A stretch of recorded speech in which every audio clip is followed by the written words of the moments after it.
Okay, we're going to be in Genesis chapter 34, and I'm going to start reading in verse 1. Now Dinah, the daughter of Leah, whom she had borne to Jacob, went out to visit the daughters of the land. And when Shechem, the son of Hamor the Hivite, the prince of the land, saw her, he took her and lay with her by force. And he was deeply attracted to Dinah, the daughter of Jacob, and he loved the girl and spoke tenderly to her. So Shechem spoke to his father Hamor, saying, "Get me this young girl for a wife." Now Jacob heard that he had defiled Dinah, his daughter, but his sons were with his livestock in the field. So Jacob kept silent until they came in. Then Hamor, the father of Shechem, went out to Jacob to speak with him. Now the sons of Jacob came in from the field when they heard it, and the men were grieved, and they were very angry, because he had done a disgraceful thing in Israel by lying with Jacob's daughter. For such a thing ought not to be done. But Hamor spoke with them, saying, "The soul of my son Shechem longs for your daughter. Please give her to him in marriage, and intermarry with us. Give your daughters to us, and take our daughters for yourselves. Thus you shall live with us, and the land shall be open before you. Live and trade in it, and acquire property in it." Shechem also said to her father and to her brothers, "If I find favor in your sight, then I will give whatever you say. To me. Ask me ever so much bridal payment and a gift, and I will give according as you say to me, but give me the girl in marriage." But Jacob's sons answered Shechem and his father Hamor with deceit, and spoke to them because he had defiled Dinah, their sister. And they said to him, "We cannot do this thing, to give our sister to one who is uncircumcised, for that would be a disgrace to us. Only on this condition will we consent to you, if you will become like us, and that every male of you be circumcised. Then we will give our daughters to you, and will take your daughters for ourselves, and we will live with you and become one people. But if you will not listen to us and be circumcised, then we will take our daughter and go." Now their words seemed reasonable to Hamor and Shechem, Hamor's son, and the young man did not delay to do the thing, because he was delighted with Jacob's daughter. Now he was more respected than all the household of his father. So Hamor and his son Shechem came to the gate of their city and spoke to the men of their city, saying, "These men are friendly with us, therefore let them live in the land and trade in it. For behold, the land is large enough for them. Let us take their daughters in marriage and give our daughters to them. Only on this condition will the men consent to live with us, to become one people, that every male among us be circumcised as they are circumcised. Will not their livestock and their property and all their animals be ours? Only let us consent to them, and they will live with us." And all who went out of the gate of his city listened to Hamor and to his son Shechem, and every male was circumcised, all who went out of the gate of his city. Now it came about on the third day, when they were in pain, that two of Jacob's sons, Simeon and Levi, Dinah's brothers, each took his sword and came upon the city unawares, and killed every male. They killed Hamor and his son Shechem with the edge of the sword, and took Dinah from Shechem's house and went forth. Jacob's sons came upon the slain and looted the city, because they had defiled their sister. They took their flocks and their herds and their donkeys, and that which was in the city and that which was in the field. And they captured and looted all their wealth, and all their little ones and their wives, even all that was in the houses. Then Jacob said to Simeon and Levi, "You have brought trouble on me by making me odious among the inhabitants of the land. among the Canaanites and the Perizzites, and my men, being few in number, they will gather together against me and attack me, and I shall be destroyed, I and my household. But they said, should he treat our sister like a harlot? Okay. And you think that's really tough, huh? Yes. Yes. Well, yeah. Well, let's go back to 33:18. Let's go to 33:18, and we're going to start there, and we're going to see all the things that went terribly wrong leading up to this event. Because there were a lot of things that went wrong.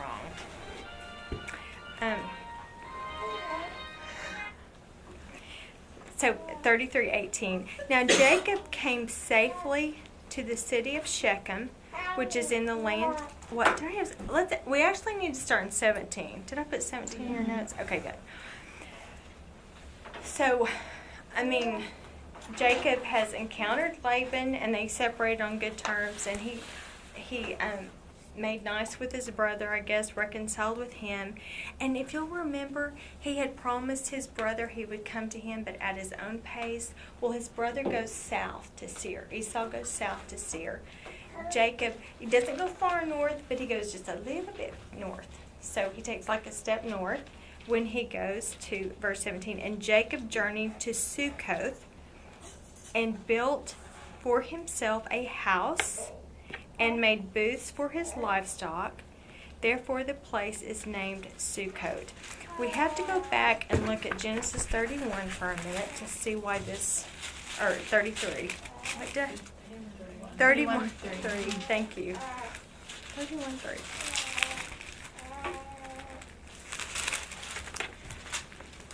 3.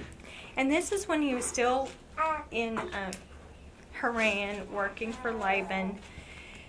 And the Lord said to Jacob, return to the land of your fathers and to your relatives, and I will be with you. So he is supposed to go back to the land of Canaan, and Succoth is not in Canaan. Succoth is east of the Jordan, and it is not in the promised land. So he stops short of the promised land. And then notice he builds a house. So I want us to look at Hebrews 11.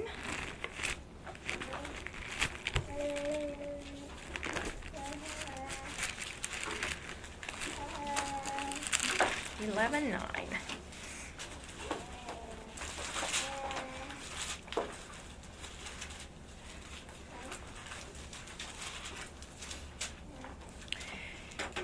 So it says in Hebrews 11:9, by faith he, being Abraham, lived as an alien in the land of promise and in a foreign land, dwelling in tents with Isaac and Jacob, fellow heirs of the same promise.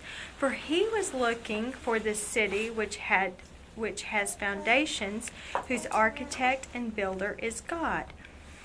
So Abraham lived in tents. And it says by faith, he lived as an alien, dwelling in tents. And it was an act of faith, saying, this isn't our home, we're not to settle here, we're longing for, the eternal city. So he was longing for something else. So that was an absolute act of faith. Jacob built a house. So that tells us, one, he settled outside of the promised land. And the fact that he built a house, lets us know he stayed there a while. It wasn't like an overnight trip. He settled there, and it was outside of the promised land.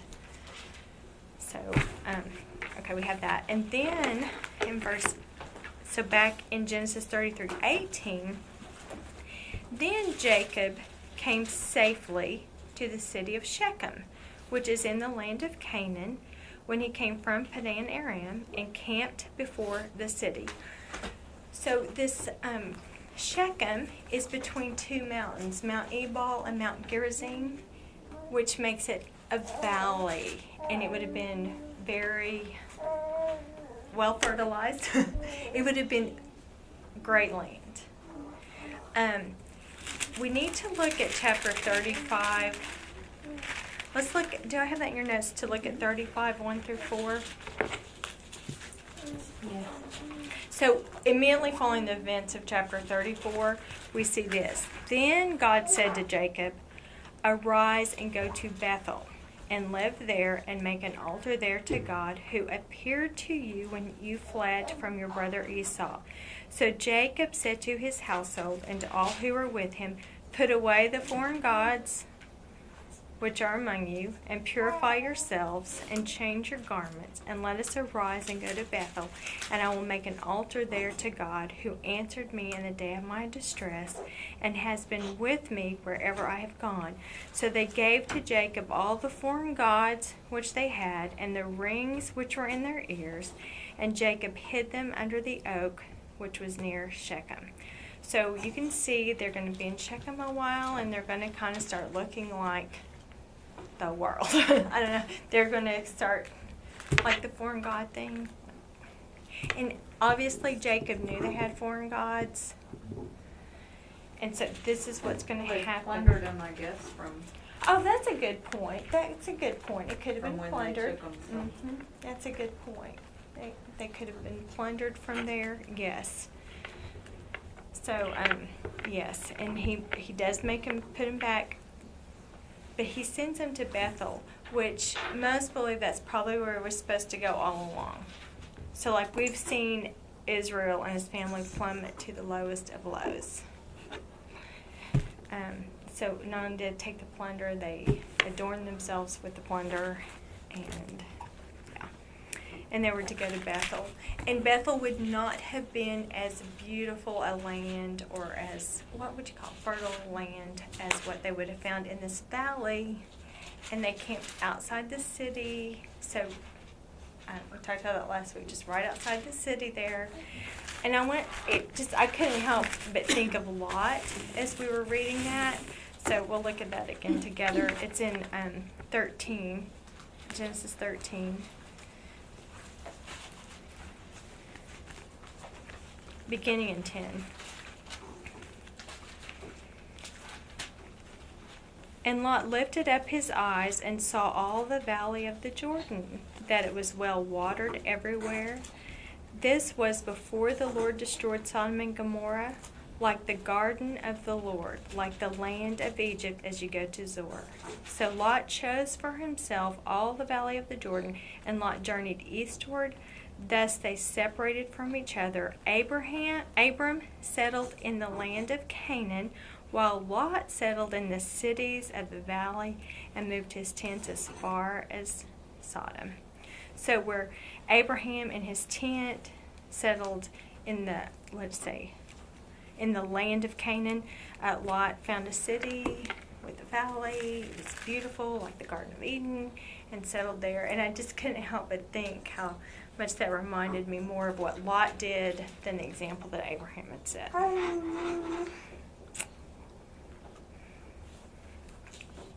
Okay, so back to Genesis 33.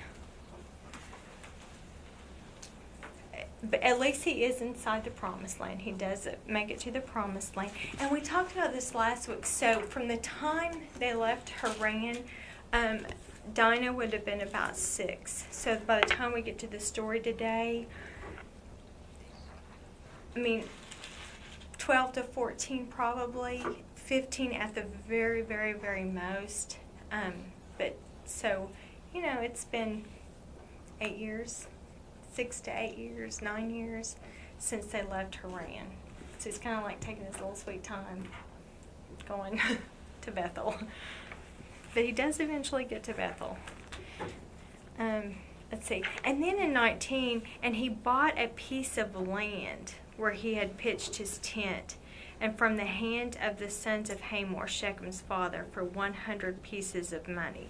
So he's purchased land there, which we know Abraham did, but it was just to bury his wife, because they were really not supposed to settle that much in the land. Well, how much time was between 34 and 35 eventually? We don't. Well, from the time he left Haran, Right. and Dinah would have been at 6, and now we're going to see her go out into the city. You know, she's of marrying age, so 12 to 14. So 6, 8, 9 years total. 34 happened, but I wonder how much time passed from the time that 34 happened to when they Oh, to returned 35.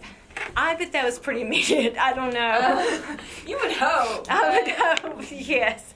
I mean, the thing is, God's will be fulfilled, especially when it comes to the nation of Israel. It's just there's a good way, and then there's the hard way. And they took the scenic route to obedience, and it never goes well. It never goes well.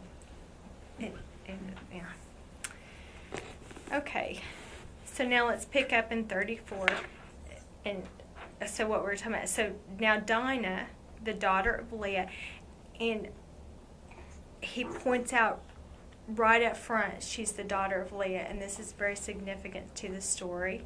We're going to see this continued showing the favoritism towards Rachel and Joseph over Leah. He never loved Leah, he loved Rachel, and it evidently carried over to the children. He loved Rachel's son, and we're going to see it really when we get to Joseph. Yeah, and so he favored Rachel, and he favored Rachel's children, and not Leah's. So make note right up front, this is from the woman he didn't love, and he did not favor these children.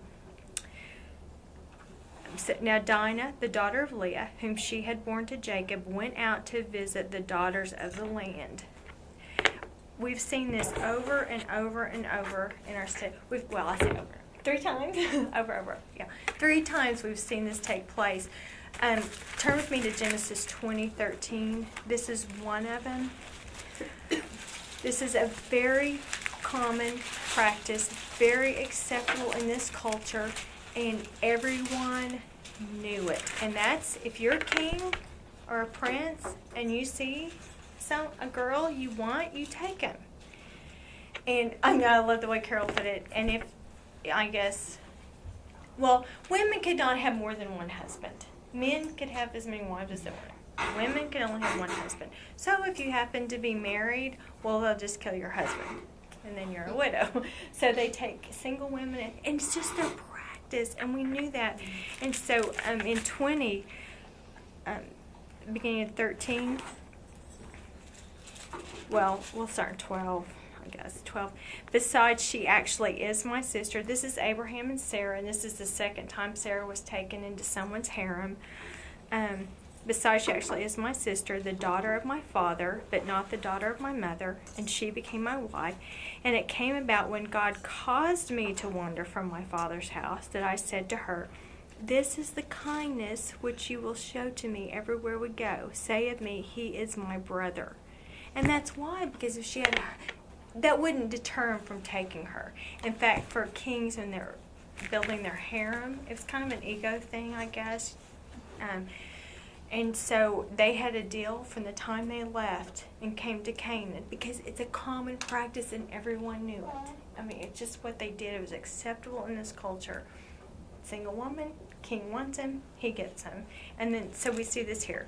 So I'm not sure what broke down here, why Dinah's going. If she's rebelling, if no one's warned her, I don't know. I just know that she goes out to visit the daughters of the land, which would have been risky. Don't you think she was probably lonely? She was the only daughter among all those boys. Yes. And I would think loneliness sent her out rather than anything. And you don't think she was accompanied by anybody? It doesn't give any indication that she would have been. Because I would think, being born the way she was with servants, that someone would have gone with her. You would hope. She might have sneaked off too. She could have. Teenage girls. I know, and I read that. Not only is she a teenage girl, she's unloved.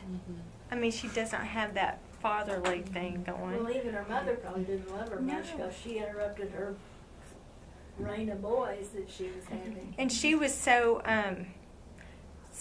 eager to win the affections of Jacob, she kind of neglected her kids.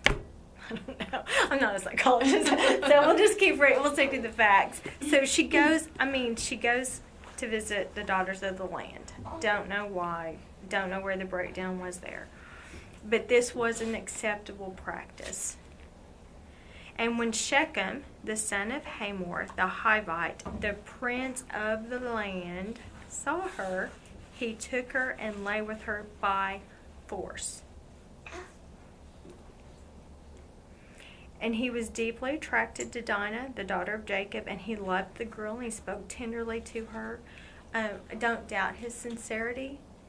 This is just a common, acceptable practice. But he probably was sincere. So Shechem spoke to his father Hamor, saying, "Get me this young girl for a wife." The problem was he should have done that first. Exactly. Yes. Yes. And I guess he's used to telling his dad what he wants and getting it. I know. Yeah, that's the light side on the scene. Okay, so, he's doing it, which went back and read the rape of Tamar and David's daughter. And, he refused to marry her. So at least, he wants to marry her. Now, Jacob heard that he had defiled Dinah, his daughter, but his sons were with his livestock in the field, so Jacob kept silent until they came in. And we're seeing Jacob's going to keep silent until the next to last verse. Why do you suppose he did that? Because he was a coward, he didn't want to deal with it himself. I He think didn't that last care. verse is going to give a lot of insight as to why he kept silent. And he noted, he heard that he had defiled Dinah, his daughter. So he knows what's going on. It was common, and we saw it with Laban and Rebecca.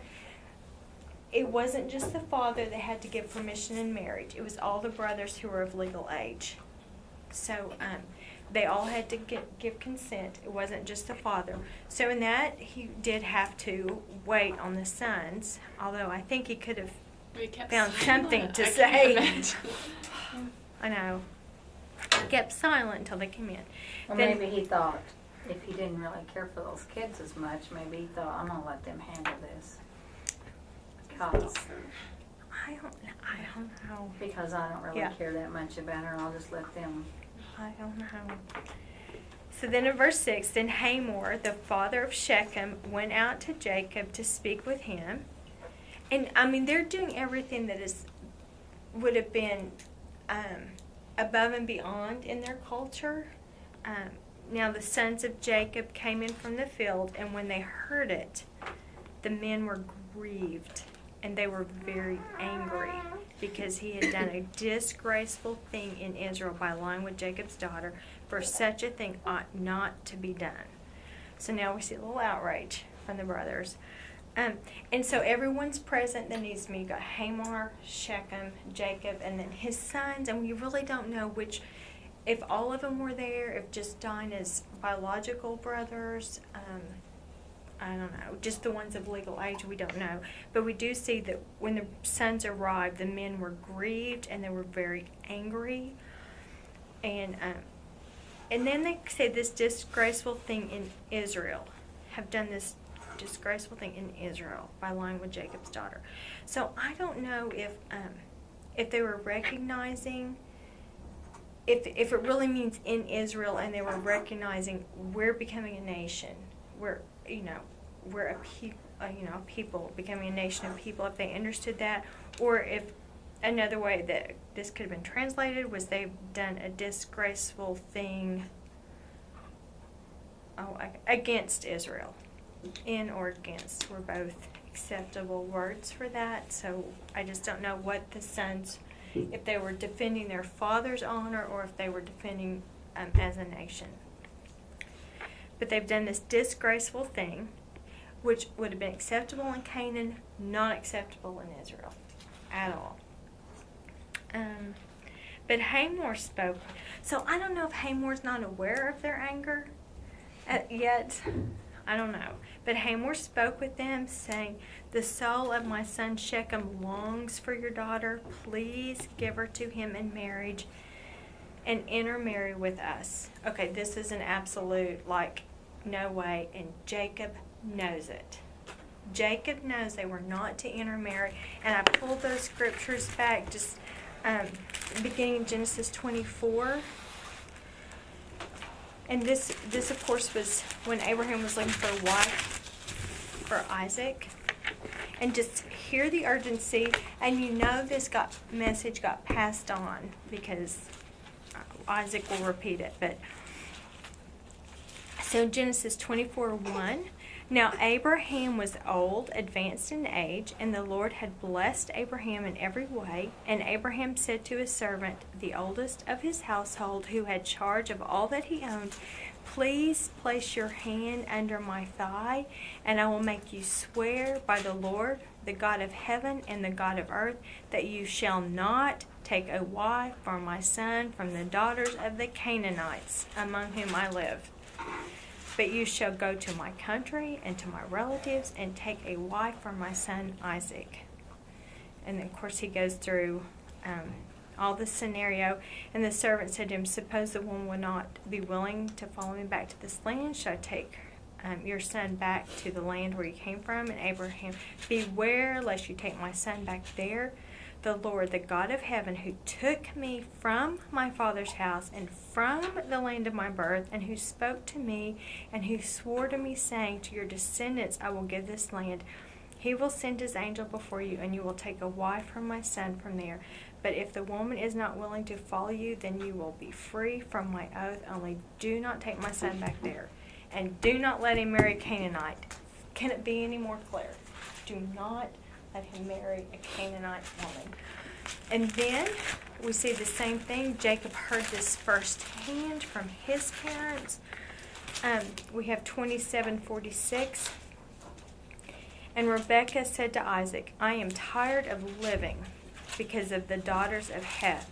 If Jacob takes a wife from the daughters of Heth, like these from the daughters of the land, what good will my life be to me? So Isaac called Jacob and blessed him and charged him and said to him, you shall not take a wife from the daughters of Canaan. I think I skipped one in 26. And Esau was 40 years old when he married Judith, the daughter of Beri the Hittite, Basemath, the daughter of Elon the Hittite, and they brought grief to Isaac and Rebekah. Jacob grew up knowing you do not marry the Canaanites. You do not intermarry with Canaanites. So here lies the proposal, back in Genesis 34:9. And he's very upfront about his intentions. So he's not just saying, Dinah, marry our son. He's saying, intermarry with us. Give your daughters to us and take our daughters for yourselves. Jacob's still silent. He knows. He knows. He's silent here. And then, verse 10, thus you shall live with us, and the land shall be open before you. Live and trade in it and acquire property in it. And I just want to point out here, these are all the things that God had promised to do for the future Israel. So it's like, and if we'll just keep in mind, God's purpose in all of this is bringing us towards reconciliation with Christ. All this. Satan's purpose since the very beginning is to thwart salvation, thwart that reconciliation. And so, just dangle this little... I don't think Shechem or Hamor had any malice. I think they were just doing what they do. And I think Satan was using that to dissolve Israel into the Canaanite people. And so, anyway, this is all that was promised. Maybe Joseph saw it. Well, God's already promised this shortcut. Yeah. Shortcut. So then in verse 11, Shechem chimes in. Shechem also said to her father, Jacob, and to her brothers, if I find favor in your sight, then I will give whatever you say to me. Ask me ever so much bridal payment and gift. And from what I understand, the bridal price was set. All he had to say is, I'm going to offer this.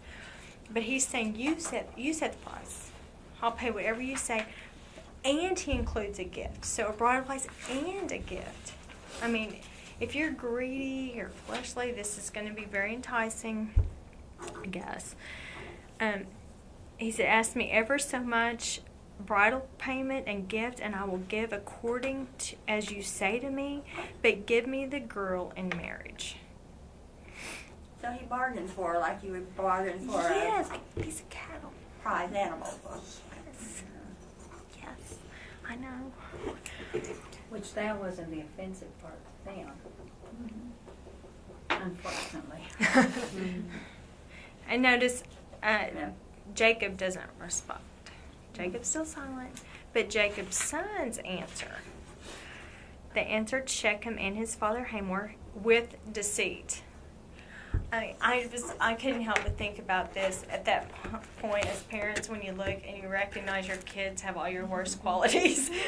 Like, yes, here's that moment. They answer with deceit, and they've been taught deceit from Grandma Rachel, Uncle Laban, Daddy Jacob. I mean, just, so they're just, yeah.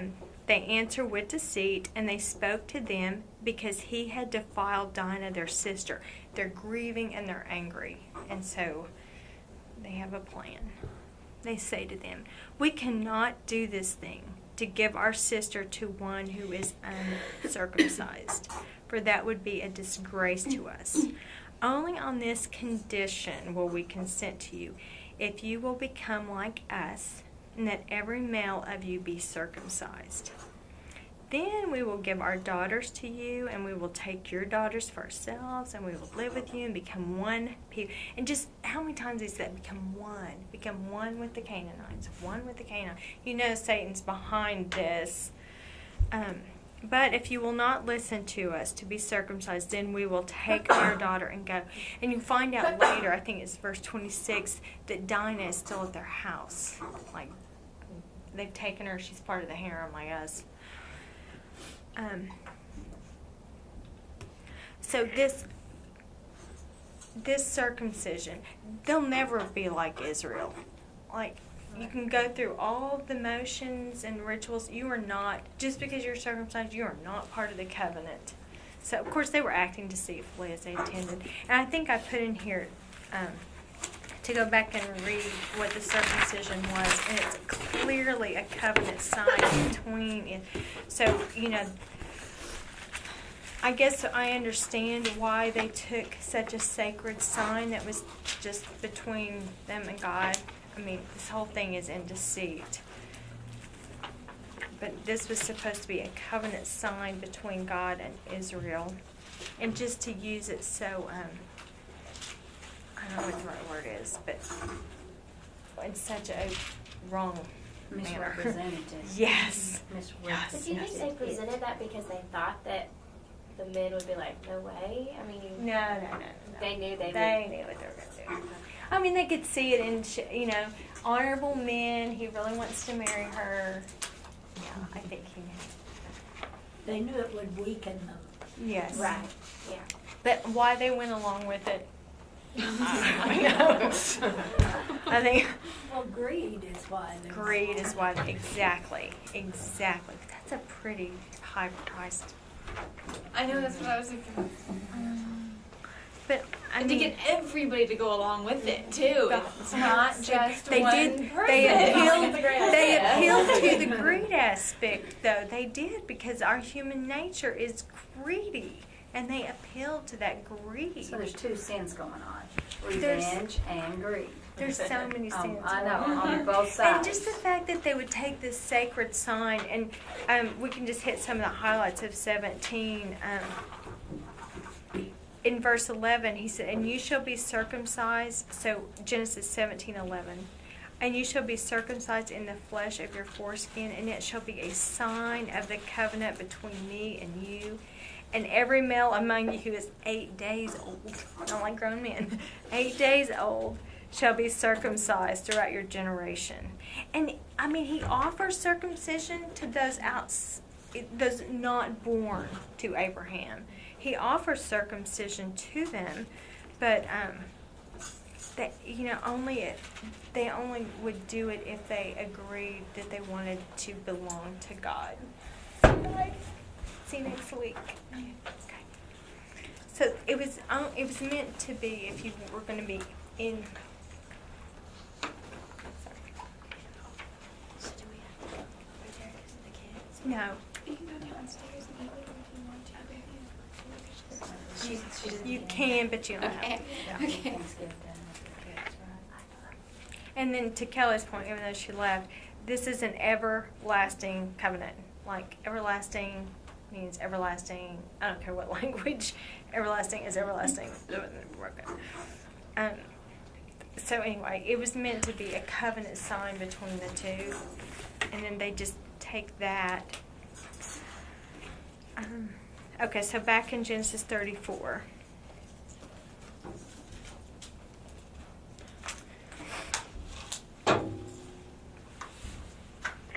Okay. So back in Genesis 34:18. Now the words seemed reasonable to Hamor and Shechem, Hamor's son, and the young man did not delay to do the thing because he was delighted with Jacob's daughter. Now he was more respected than all the household of his father. So we have no reason to doubt his sincerity, his love for Dinah, just his culture is just so wrong. I mean, it's wrong, but so Hamor and his son came to the gate of the city and spoke to the men of the city, of their city, saying, and we've talked about that. That's where all the legal business transactions would take place, at the city gate. So they go to the city, and now they're going to become salesmen, right? Disguising their greed, but that's the bottom line. They're just greedy. These men are friendly with us, therefore let them live in the land and trade in it, for behold, the land is large enough for them. Let us take their daughters in marriage and give our daughters to them. Only on this condition will the men consent to us to live with us, to become one people, that every male among us be circumcised as they are circumcised. Will not their livestock and their property and all their animals be ours? Only let us consent to them, and they will live with us. So again, and I mean, Jacob was prosperous. There was no doubt about that. He had, lots of livestock, and it was very appealing to them. And all who went out of the gate of his city listened to Hamor and to his son Shechem, and every male was circumcised. All who went out of the gate of his city. So every man. And this plan is not going to work unless every man is circumcised. Everyone had to be circumcised in order for this to work. Now it came about on the third day, when they were in pain. And from what I understand, any surgery, even to this day, the third day is the worst. Right. Still. And they knew that. How they knew it, I don't know, but they knew. It came out on the third day, when they were in pain, that two of Jacob's sons, Simeon and Levi, Dinah's brothers, each took his sword and came upon the city unawares and killed every male. So there were 6 sons of Dinah, but it went Reuben, Simeon, Levi, and Judah. So these were number 2 and number 3 sons. Levi is going to become the priesthood of the whole nation of Israel. They were, all They had to be very sore for 2 men to be able to take the whole city. Exactly. These men were defenseless. But they were in pain. I mean, I can't even imagine. surgery today is like I can't even relate to what they did without anything. Nothing. No hospital, no cleanliness, no just. I don't know. I don't know. Yes, and so they're in pain. Well, they also may have to drink to numb themselves. They may have had something that they that's used. true. So they may just be so drunk too. And in pain, And that they can't. just totally defenseless. And Well, you have to realize too, these are men. they're grown men, not 8-day-old Yeah, babies. and not little Grown babies, They're yeah. not babies. Low pain tolerance. Low pain tolerance. Very delicate parts of the body. Yes, yes. So they went out through they came upon him unawares and killed every male. I mean, I cannot even imagine the bloody mess that day with their swords. And just from tent to tent to tent, screaming moms, screaming babies. Okay, they killed Hamor and his son Shechem with the edge of the sword. They took Dinah from Shechem's house, so we know they had already put her in the harem, and they rescued her, and then they went forth. And then Jacob's sons came upon the slain and looted the city. So this is like, if you believe in an eye for an eye and a tooth for a tooth, this is like so beyond. Like, this is like so beyond. And then they don't even stop at that. They loot the city because they had to follow their sister. I mean, this is angry revenge. But can you imagine the emotional turmoil that was going on with the women and children? That's what they're screaming, they're watching, And how much they hate those men, those two I men know. that have done And I that. can't imagine that kind of anger that you could just do that in the I mean, midst that of had to be screaming the seed babies. for a heartless. whole lot of bitterness. A lot of, right. Yes. I mean, this is just, they took their flocks, their herds, their donkeys, and that which was in the city and that which was in the field. They captured and looted all of their wealth, which what Brenda pointed out we're going to see. And they take it home, and the women, I assumed women, it could be men too, adorning themselves with. And their little ones, their wives, even all that was in the houses. So, I mean, and you're right. I mean, it was outrage at that. But when we were studying the 10 Commandments and we came out, thou shalt not murder, one of the things that we learned is when you have no leadership or you have weak leadership, you can count on chaos following. They didn't trust their dad to take care of this. He had proven he wouldn't take care of this. And when we don't trust our leadership, then we take matters into our own hands, and chaos. I mean, it's just chaos and out of control chaos. I don't know what else to say. It's not a good situation. But let's just interject some New Testament good news here. So for you, 1 Peter is written addressing that very thing. When you're a wife and your husband's not a believer, or children, your parents aren't, every dynamic you can think of. A government, Nero was the cruelest as far as Christian persecution. I can't imagine a crueler man. He was so cruel to Christians. And yet Peter writes and tells us how we can continue to do the right thing and live holy lives even when the leadership is non-existent, it's weak, or it's cruel.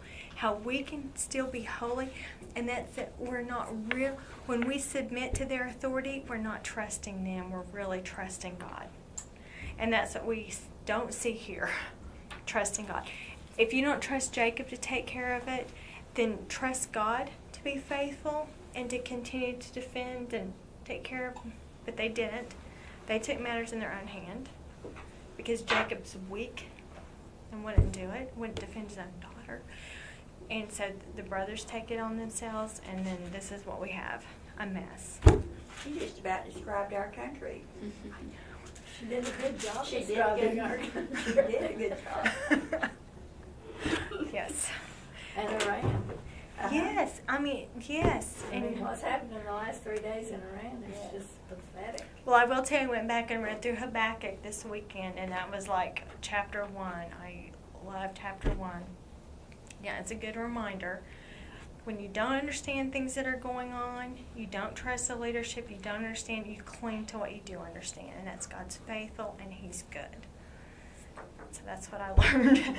And we're not really submitting to those authorities. We're really submitting to God and trusting Him with putting all of our hope in His ability. And I'm not saying it's easy because it's very difficult. This is what our flesh nature looks like. This is what we want to do. I mean, who wouldn't want to do that? I mean, it's what our flesh nature does. We want to take it in our own hand, and we want to fix it, and we want to fix it now.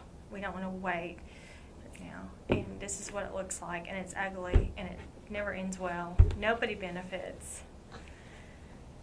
Well, these brothers probably felt justified. Our dad is old and weak, and so it's up to us now. Well, he wouldn't have anyway. Yeah. He never took care of Leah and her. No. I mean, like even last week when they go out to meet Esau, why isn't it you sisters come and then put the children behind you? No, it's right. It's Leah and her children, and then Rachel, and then Joseph. The safest. Instead of putting the sisters together in front of the children.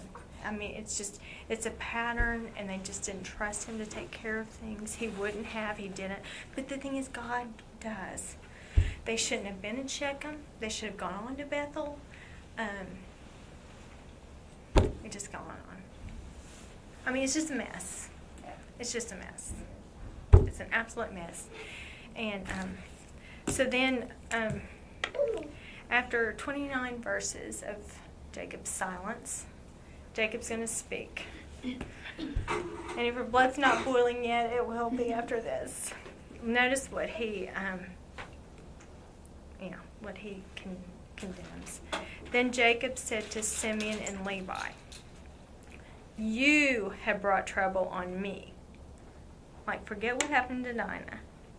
Forget what Shechem and Hamor did to Dinah. You have brought shame on me by making me odious among the inhabitants of the land, among the Canaanites and the Perizzites, and my men being few in number. They will gather together against me and attack me, and I shall be destroyed. I shall be destroyed, I and my household. Code for Rachel and Joseph. I don't know that. Just kidding. But I mean, here he makes it all about him. There's no outrage over what happened to Dinah. There's no outrage over intermarrying and becoming one with the Canaanites. None of that. It's all about, I don't trust God to take care of me, so I'm going to compromise. And the thing is, we could just talk about the ugliness of compromise. When we compromise, it doesn't bring peace, and it makes a stench in everybody's nose. I mean, nobody likes a compromise. The people you're appeasing and compromising to appease, they have no respect for you. You're repulsive to them. And then the very people you're supposed to be defending, they're repulsed by it. No, compromise is never acceptable. And this is what And my commentary says, that he is disassociating himself from their actions, even though he was as responsible by not doing it. Omission, the sin of omission. I mean, we could start. Let's just start with he was supposed to go to the Promised Land. He was supposed to go to Bethel. Let's just start there. He stopped short, possibly because of the beauty and the fertile land. Possibly, we don't know. But the compromise here is self-preservation, which, I mean, I could get just so upset over that. But then I have to recognize it's so easy to do. We all have those tendencies. It's our flesh nature. We want to compromise. And yet, this is such a good reminder. It is so ugly. I mean, we're back to Revelation chapter 3, Laodicea. He wants to vomit you out. It's a lose-lose when we compromise. And it's such a good reminder. Compromise, appeasement, ugly. Ugly, ugly. But then God loves who he loves. And hates who he hates. Yes. So Yes. to us, there's no reason. No. But No. then we have to turn it on us. There's no reason he should love us. Exactly. That's what I mean. This shows the ugliness of our flesh nature. And this is our flesh nature. The greed, the compromise, the appeasement, the revenge. This just lays out the ugliness of our flesh nature. I mean, it's just pure ugly. So Jacob speaks here, distancing himself from there. I don't even know why You have Genesis 4. Yes, that's where we're going to go. That's the other place. Yes, thank you. That's the other place we actually see Jacob speaking out. This is on his deathbed. We've looked at this before. His blessing, quote-unquote blessing, all of his sons. And then at the end of this chapter, he actually dies. So these are his final words. And this gives us more insight to the ugliness of what Simeon and Levi did. So Simeon and Levi are brothers. And by that, not only are they both belonged to Leah, same mom and same dad, but of kindred spirit or of one mind. So our brothers, their swords are implements of violence. And this is so interesting. Of course, we'll look at this again when we get to 49. But where it uses the word swords here, and we saw it in the other chapter, here it's a digging tool. It's a digging tool.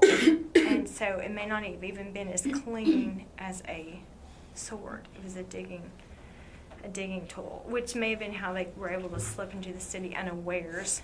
If you come in with swords, they might have, but when you come in with a digging tool, they might not have even. So anyway, their swords are implements of violence.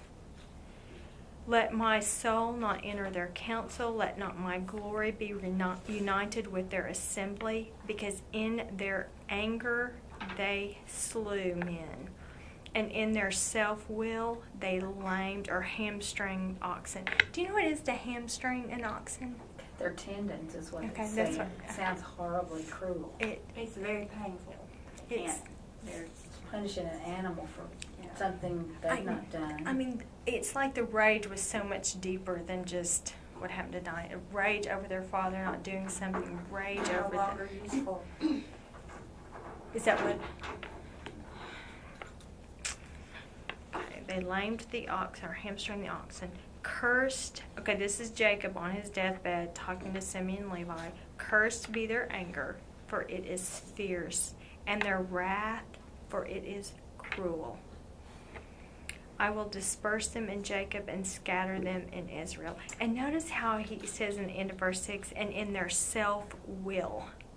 Like self-will. Just, I mean, like, that is very natural to want revenge. I mean, you let someone hurt your child, and every mother here knows, you want to get even immediately, and that is such that we're supposed to crucify daily, hourly, however often we need to crucify self. But in their self-will, they did this. And just the language, the violence, self-will, anger, fierce, cruel, just very ugly language. And then, of course, we'll talk about this when we get there, but disperse them in Jacob. When they eventually, years later, under the leadership of Joshua, come into the land of Israel, Judah is given this huge portion, and Simeon's is kind of in the middle of Judah's. They don't really get as much. And then we can even look, when we did Exodus and we looked at the different populations, they actually decline in population. If you see, when they left Egypt and then when they entered the land, they're going to decline in population. Even that's Simeon. And then Levi becomes the priesthood. Well, they don't get any land. So they don't get land; they're dispersed, but for very And different Simeon's reasons. is in Judah, right? Yes. So technically, they don't really get any either. It says they redeemed themselves by opposing the idolatry Yes. connected with the golden calf. So you see a little bit of a change of Redemption. heart. Mhm. Yes, you see, so this harshness may have had a change of heart with the Levites, but still dispersed. They did not inherit their own land. They live among the people, but as a priest, so they're both dispersed. And then plus separate them, because when they're together, they're... But like you said in Exodus, though, when they were to go around and kill all Yes. those people, Levi was like the first They one. were the first ones. Flanking. Yeah, that's in Exodus 32. I loved looking at these. The So his priest sword ended up being a good thing. being right. So I think that just shows that they had a change of heart.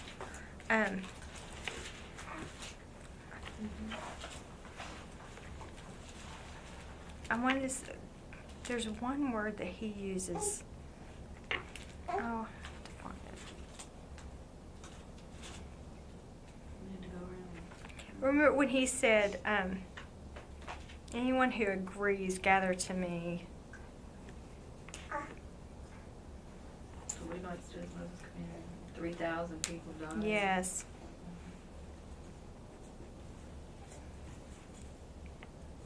I think it starts in 25 when he says, now when Moses saw that the people were out of control, for Aaron had let them out of control. Then Moses stood in the gate, so verse 26, then Moses stood in the gate of the camp and said, whoever is for the Lord, come to me. And all the sons of Levi gathered together to him. But it's interesting, he didn't say whoever thinks calf building is a bad idea. Or, he says whoever is for the Lord. Like, wouldn't you all just flock? But no, only the Levites and every one of them. And yes, 3,000. And because they sinned because Aaron was left in leadership and didn't lead. Exactly. Yes, no leadership. It leads to total chaos. If you're counting on your leadership, this is what I have to remind myself every day, because this is so contrary to, I think, everybody's human nature. I know it, especially mine. But when there's no leadership, you want to take over and make it right. And that's wrong. We have to continually remember we're not submitting to this authority. We're submitting to God. And all of our hope is in Him. And without Him, we have nothing else. Our hope is in Him. Our hope is in His Word being truthful. Our hope is in His faithfulness, His goodness, His sense of justice, His right and wrong. And just continually, yes, because it leads to chaos. Absolute chaos. You don't believe it, leave your oldest child in charge of the others. Yeah, right. Yes. Then you'll see what And then Their leadership could be. back to Genesis 34, 31, and it ends on this note. So that's why, Carolyn's not here, but that's why I think that the other follows immediately. It ends with the brothers answering, should he treat our sister as a harlot? They were treating her as a prostitute or a harlot, and that's how we end the chapter. Should he treat our sister as a harlot? And just the anger over him not. See, they justifiably they should have been angry. They But should have been angry. they used that Jacob as an should have been right excuse to sin. to sin. And I mean, the Bible says, "Be angry and sin not." So I'm like, where's Jacob's outrage? Jacob should have been outraged. Jacob should have been, and he was not outraged. He was, but not at the right thing. He's not outraged at what I think you should be outraged at. Yeah, you were just, well, thank you for Jesus. Yes, absolutely. Because there's just no family structure like we know it. It's just a bad parents. I mean, but the thing is nothing has changed today. Our sins we pass on to our kids. Everyone heard Daddy say we're going to follow Uncle Jacob south at our own pace, and then Dad goes north. I mean, just the deceit that we teach our kids, we model it, we teach it, they repeat it, and it seems to just get worse, not better. I mean, it's tragic. So, right, thank you so much for salvation. Why would He save any of us? We're ugly. I just love the worst of our flesh nature putting God's fierce grace on display.